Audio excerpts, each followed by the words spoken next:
세계에서 가장 뛰어난 민족이 유대인이라고 말합니다. 77억 세계 인구의 0.2%밖에 안 되는데 세계 노벨상의 20%를 유대인이 차지합니다. 지금 미국에 살고 있는 2%밖에 안 되는 유대인들이 3억이 넘는 미국의 정치, 경제, 사회, 문화, 교육, 언론까지 움직이는 그 큰 손이 바로 유대인들입니다. 미국의 최대 100대 기업의 40%를 유대인들이 소유하고 있다고 합니다.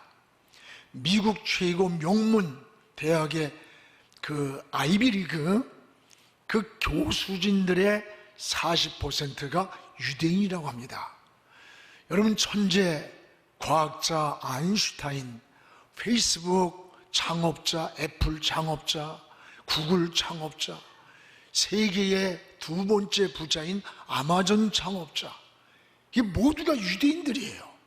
코카콜라, CNN 방송, 무역센터, 모두가 유대인들이 그들이 소유하고 있는 그런 일들입니다. 유대인들의 유일한 자원은 무엇일까? 그들은 유일한 자원을 철저하게 어려서부터 사람을 인물로 키우는 것이랍니다. 어려서부터 사람을 인물로 키운다고 하는 이 목표를 가지고 다음 세대를 키워간다는 거예요. 그렇습니다. 우리나라는 기름 한 방울 하지 않습니다. 우리의 자원도 사람밖에 없습니다. 사람을 자원으로 키워야 합니다. 사람을 키우는데 우리가 투자를 아끼지 않아야 돼요. 그래서 1년을 위해서는 곡식을 심고 10년을 바라보면 나무를 심고 100년을 생각하면 사람을 키우라는 그런 말이 있습니다. 교회도 사람을 키우는 일을 해야 돼요. 나라도 교회나 사람을 키워야 희망이 있고 미래가 있는 겁니다. 우리가 다음 세대를 위해서 우리 교회도 100억의 천사 구자를 준비하고 있습니다. 많은 성도들이 참여하고 있음을 감사드립니다. 우리가 이 세상을 떠날 때까지 다음 세대를 위한 한 구자씩 드리고 있습니다. 여러분, 인재를 키우고 우리가 세상을 떠난다 할지라도 다음 세대의 선교는 계속 지속되어야 합니다. 우리 주님 오시는 그날까지 이게 하나님의 나라는 계속 진행되어 가는 겁니다. 여러분, 신앙의 기초를 하나님께 둔 이런 신실한 젊은이들이 정치, 경제, 사회, 문화, 교육 각 분야에서 이 고지를 선점해야 되는 거예요. 그래서 성경적 가치관과 기독교적 세계관을 가진 그리스도인들이 이 세상의 변화를 주도해 갈 때 그런 인재를 우리가 키워내고 길러내야 되는 겁니다. 그래야 다음 세대에 희망이 있는 거예요. 그러기 위해서는 여러분의 자녀들이 뭘 많이 알고 다양하게 아는 것을 좋아하지만 아닙니다. 여러분, 자녀들을 오리로 만들어서는 절대로 안 됩니다.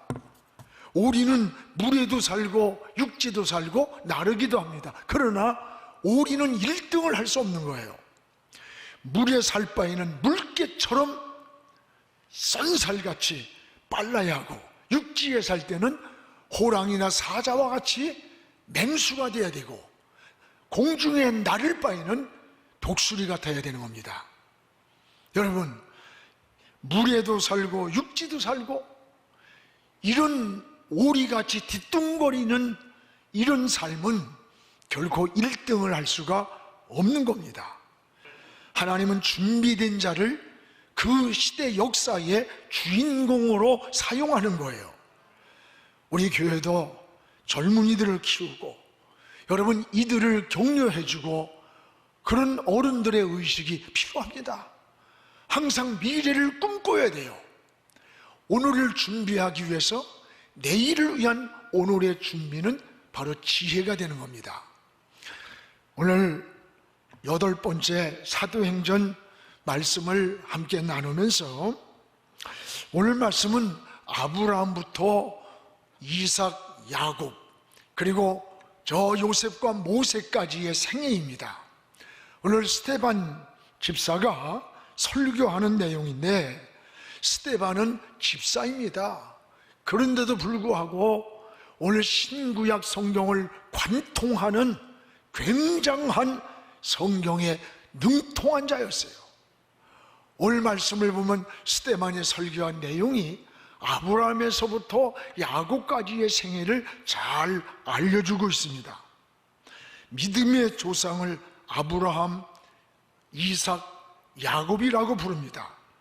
그리고 하나님은 큰 일을 계획하실 때, 큰 사명을 부여할 때에 본인이 나는 아브라함의 하나님, 이삭의 하나님, 야곱의 하나님이라고 말씀을 하십니다. 아브라함의 하나님이란 말은 너희가 아브라함처럼 믿음으로 살면 아브라함이 받은 은혜와 축복을 주시겠다는 언약입니다. 너희가 이삭같이 순종의 삶을 살면 이삭이 받은 은혜와 축복을 주신다는 약속입니다. 야곱처럼 장자권을 귀히 여기며 살아가면 그 장자가 받을 복을 야곱처럼 너희가 누린다고 하는 약속인 겁니다. 여러분, 그래서 아브라함의 하나님, 이삭의 하나님, 야곱의 하나님이라고 그랬습니다. 이들을 믿음의 조상이라고 말합니다. 여러분, 아브라함은 어떤 사람인가? 그는 믿음의 사람입니다. 창세기 15장 6절에 보면 아브라함의 믿음을 보시고 의로 여겼다. 아브라함의 무엇을 하나님이 보셨습니까? 열심?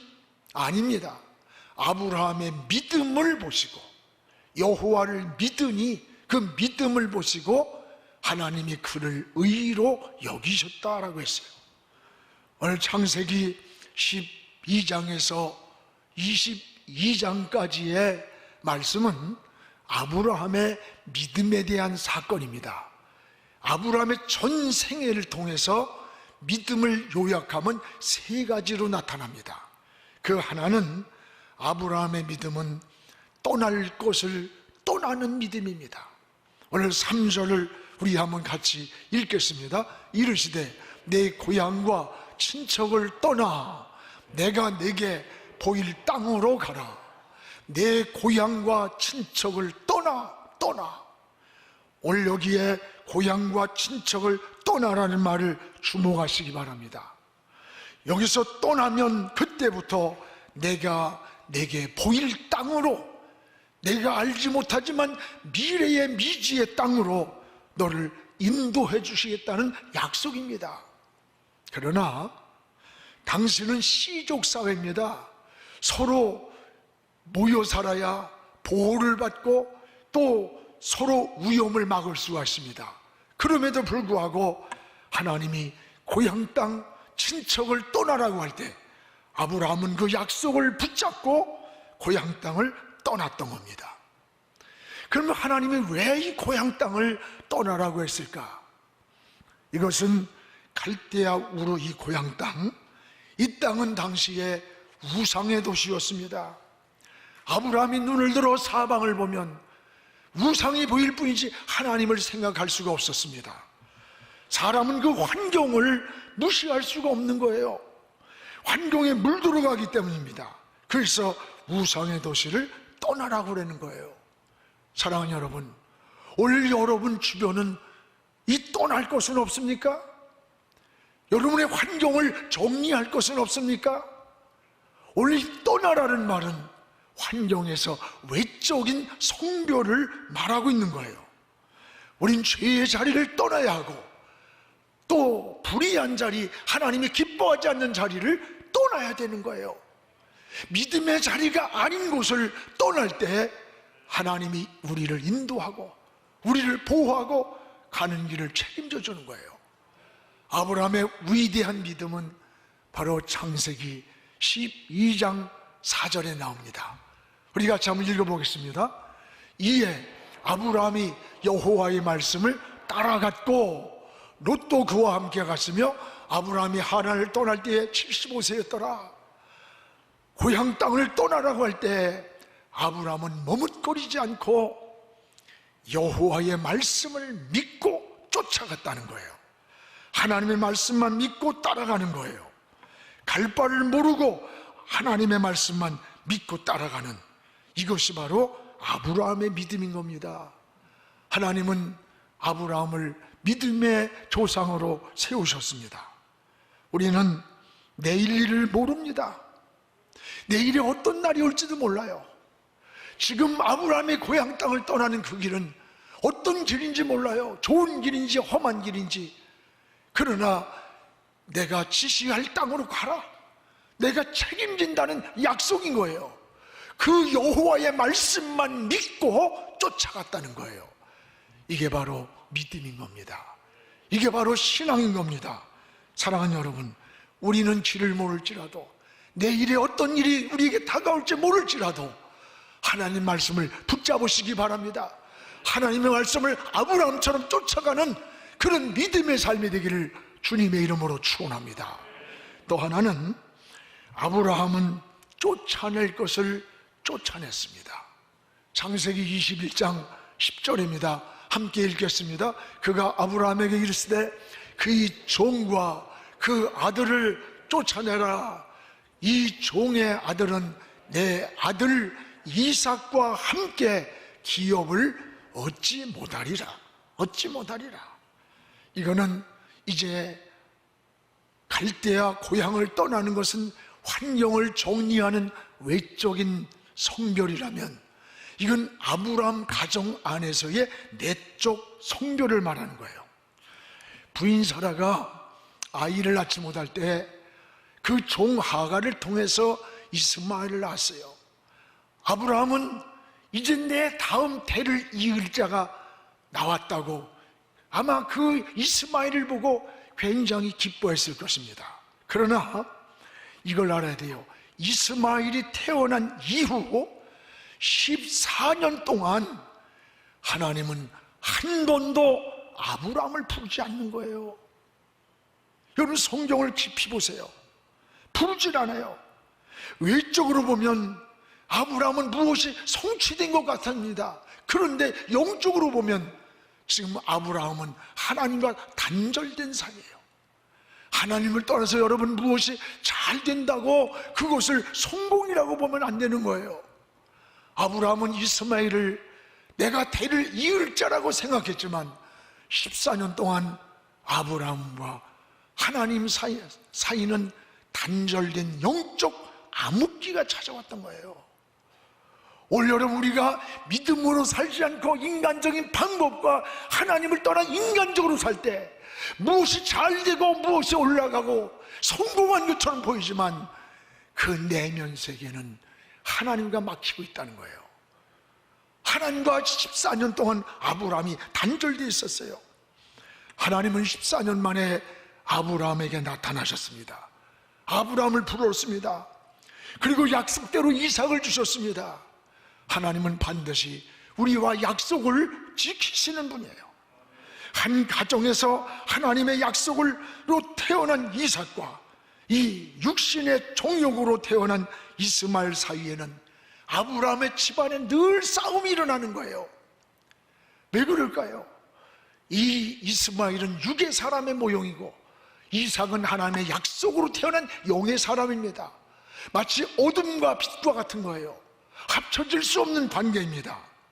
내적인 갈등이 계속될 때 하나님은 이스마엘과 하갈을 내쫓으라고 그랬어요. 내쫓으라.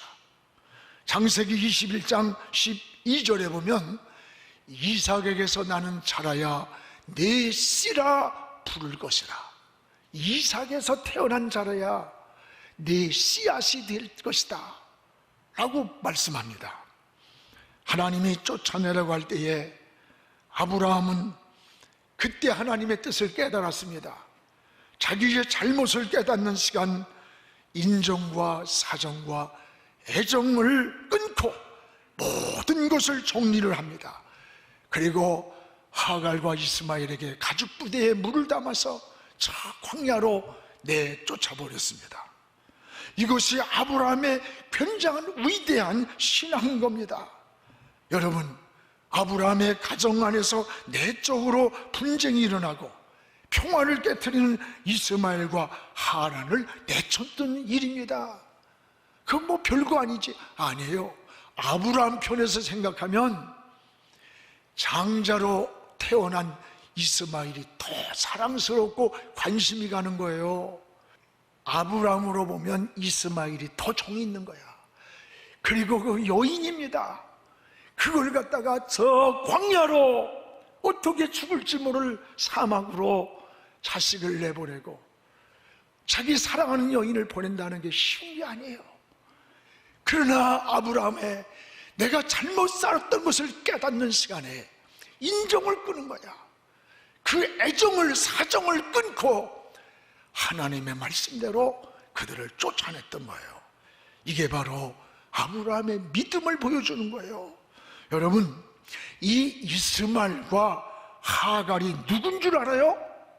오늘날 저 이스마엘의 후손이 이슬람입니다. 무서운 무슬림들이에요. 앞으로 전쟁은 성경적 관점에서 보면요, 중동에서 3차 대전이 일어난다고 볼 수 있어요. 굉장히 무서운 일입니다. 여러분, 이것은 정치나 이념이나 영토의 싸움, 경제적인 전쟁이 아니에요. 종교적 전쟁이에요. 종교적 전쟁은요, 양보가 없어요. 피를 흘리고 한쪽이 죽는 거예요. 죽는 거. 근데 여러분, 이 성경의 역사를 거슬러 가면 이삭과 이스마엘의 지금 싸움이라는 거예요. 전 세상이 무서운 싸움이 아브라함의 뿌리에서 시작되었다는 사실입니다. 여러분, 아브라함은 이스마엘과 하갈을 내쫓으라고 할 때 이걸 내쫓았던 거예요. 사랑하는 여러분, 아브라함이 비록 잘못 살았을지라도 우리가 다시 깨달았을 때에 결단하는 것, 이게 믿음입니다. 여러분도 신앙생활하다 보면 잘못할 때 많아요. 죄질 때도 많아요. 빗나갈 때도 많아요. 중요한 것은 그때 깨달아질 때 돌아와야 되는 거예요. 다시 돌이켜야 되는 거예요. 멈춰야 되고 본질로 돌아올 때에 하나님의 사랑을 받게 되는 거예요. 바로 이게 믿음이 되는 겁니다. 여러분, 신앙은 항상 두 가지입니다. 오늘 고향을 정리하는 외적인 성결과 또 하나는 아브라함 가정 안에 내면 세계에서 분쟁과 갈등이 있는 것을 정리하는 내적인 성결이에요. 내적으로 평안과 은혜를 깨트리는 보이지 않는 더러운 것, 분노, 혈기, 음란한 것, 이런 것들을 우리가 버릴 때, 정리할 때 우리의 삶이 평안해지는 거예요. 더 하나는 주변 환경을 정리해야 돼요. 우리가 흰 옷을 입고 흙탕물이 있는 곳에 아무리 조심해도 그 흙탕물이 우리 옷에 튀게 돼 있어요. 영적 생활도 똑같습니다. 오늘 죄를 이기는 비결은 그 죄의 자리를 피하는 거예요. 전염병을 이기는 것은 전염되는 자리를 떠나는 겁니다. 사랑하는 여러분, 우린 정리할 것을 정리하고 쫓아낼 것을 쫓아내고 버릴 것을 버리고 떠날 것을 떠날 수 있는 외적인 성결이 필요합니다. 내적 성결이 바로 아브라함의 삶이요 믿음의 삶이라는 것을 기억하시기를 주의 이름으로 축원합니다. 또 하나, 아브라함은 드릴 것을 드린 겁니다.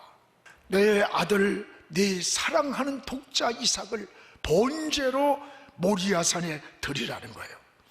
아브라함의 거룩한 헌신을 보여줍니다. 하나님은 자식을 드리라는 거예요. 하나님은 아브라함을 믿음의 조상으로 세우기 전에 아브라함을 시험했습니다. 여러분, 이걸 알아야 돼요. 시험에도 두 가지가 있습니다. 하나는 마귀가 주는 시험이 있습니다. 이것은 우리를 넘어뜨리려고 주는 시험이에요. 유혹입니다. 이걸 템테이션이라 해요. 마귀는 끊임없이 여러분을 자꾸 유혹으로 빠뜨리고 넘어지게 하는 거예요. 특히 죄 짓고 잘못할 때 마귀의 유혹에 빠지기 쉬운 거예요. 이걸 여러분 시험을 이겨야 되는 거예요. 그런가 하면 또 하나의 시험이 있습니다. 또 하나의 시험은 하나님께서 테스트해보는 시험이에요. 우리에게 하나님이 복을 주시기 전에, 이 사람을 어떤 큰 사역을 맡기기 전에, 이 사람이 어떤 직분을 주기 전에 이 일을 감당할 만한 믿음이 있는지, 신앙이 있는지, 인격이 있는지 하나님이 달아보시는 이런 시험이에요. 하나님이 주신 시험을 테스트라 그래요. 여러분, 스데반이 아브라함을 소개한 것은 바로 아브라함의 이런 믿음을 소개한 거예요. 여러분도 아브라함 같은 이런 믿음의 사람이 되기를 주의 이름으로 축원합니다. 여러분의 신앙을 달아볼 때에 부족이 보이지 않고 임계점을 넘는 그런 신앙이 돼야 돼요.